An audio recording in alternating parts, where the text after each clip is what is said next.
नमस्कार मित्रांनो, तुम्हा सर्वांचं संकल्प न्यूज चॅनलवरती स्वागत आहे। मित्रांनो, मराठा आरक्षणाच्या मुद्द्यावरून मनोज जरांगे पाटील यांनी पुन्हा एकदा सरकारवर विशेषतः आणि एकनाथ शिंदे यांच्यावर जोरदार निशाणा साधलाय। डबल गेम करू नका, नाहीतर तुमच्यापेक्षा उद्धव ठाकरे बरे म्हणायची वेळ येईल, असा इशारा त्यांनी दिलाय। नेमकी घडलं काय पाहूयात आजच्या व्हिडिओच्या माध्यमातून, तर व्हिडिओ शेवटपर्यंत नक्की बघा। मराठा समाजाचे नेते मनोज जरांगे पाटील यांनी सरकारवर गंभीर आरोप केलाय। मराठा समाजासाठी आंदोलन सुरू झाल्यापासून एकनाथ शिंदे यांच्यावर एकदाही टीका करताना मनोज जरांगे पाटील दिसले नाहीत।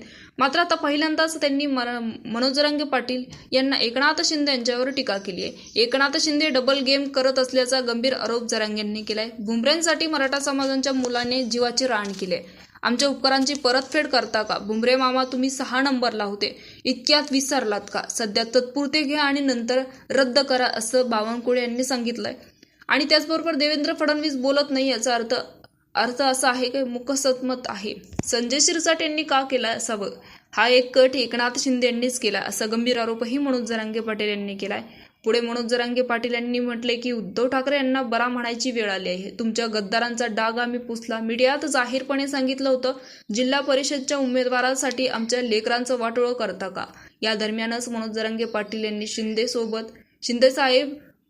साहेब मी तुमचे सर्व लोक पाडून टाकील, झोपून टाकील, असा गंभीर आरोपही जरांगे यांनी केलाय। पुढे मनोज जरांगे पाटील यांनी म्हटलंय की एकनाथ शिंदे यांच्याकडून अपेक्षाच नव्हती।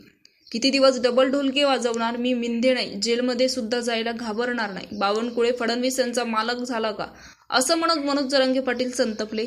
यावेळी त्यांनी गंभीर आरोप करत म्हटलेत की शिंदे त्यांच्या नेत्यांच्या कॉलेजमध्ये जाऊन बैठका घेत आहे। पहिल्यांदाच एकनाथ शिंदे यांच्यावर इतकी जहिरी टीका करताना मनोज जरांगे पाटील दिसले। मी खूपच जास्त खुनशी आहे, एकदा जर डोक्यात गेला तर सोडणार नसल्याचंही त्यांनी म्हटलंय। एकनाथ शिंदे यांना वारंवार इशारा देताना मनोज जरांगे पाटील यांनी म्हटलंय, मंत्रालयात बसून कुणबी प्रमाणपत्र रद्द केल्याचा आरोपही मनोज जरांगे पाटील यांनी केलाय। या संपूर्ण प्रकरणावर तुमचं मत काय? मनोज जरांगे पाटील यांचा आरोप योग्य आहे की सरकारची भूमिका योग्य आहे? तुमचं मत कमेंटमध्ये नक्की सांगा। व्हिडिओ आवडला असेल तर लाईक करा, शेअर करा आणि सबस्क्राईब करा। तूर्तास धन्यवाद। जय महाराष्ट्र।